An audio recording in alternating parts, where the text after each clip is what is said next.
Hi, it's Larry Gaines from Options on the Open. We are the leaders in day trading and swing trading using options, and it is our goal to help you make consistent, impressive returns trading options every day. I wanted to send out a quick alert to highlight a couple of points about the market.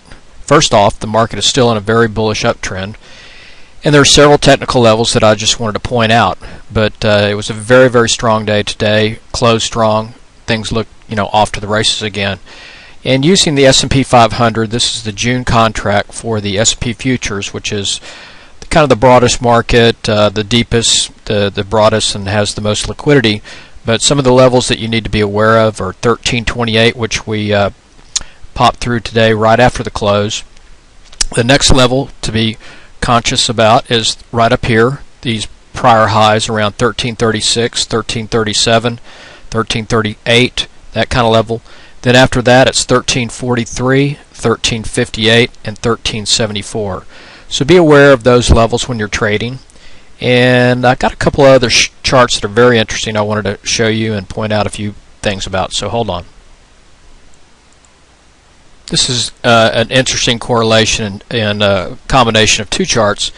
If you're concerned about retailers and consumer spending, this chart kind of proves to differ, that says there's not much of a problem right now. This is the S&P Retail Index, and as you can see, this chart, it has really extended to the upside. This is a powerful weekly bar right here. It's an outside. It's a reversal. So you had a lower low from this prior week, and also from the week before that, just about, and then a higher high. So this is a very strong pattern here. So it's outpacing, or it's leading, the S&P 500, which is right down here. So it's actually lagging. So you can see the retail sector is leading right now, and it's doing really well. So that's kind of a bullish indicator. So keep an eye on that. Retail looks good. So that's pulling up the S&P 500. Now let me show you another chart. Now this is Apple, which everybody knows about Apple. Apple just released its earnings. They were spectacular again.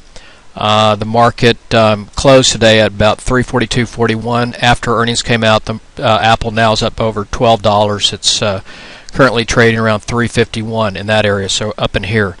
But Apple's starting to move back up again. So this particular sector, this has been a major leader for a lot of the stocks in the NASDAQ, so keep an eye on Apple. It looks like it's breaking back out again. Now, after pointing out all the bullish factors, or several of them, that you should keep an eye on, just when you think it's safe to get back in the water, take a look at crude oil. This is the June contract for WTI futures. Today it's back up over 110, currently trading at 111, over $111. And Brent North Sea crude, which is the market index used for Europe, is over 120. So you have to be very cautious. Don't get over leveraged in this market. Even though everything looks bullish, it can be easily tempered with crude prices. If they keep consistently moving higher, pushing gasoline prices up, it's going to create demand destruction.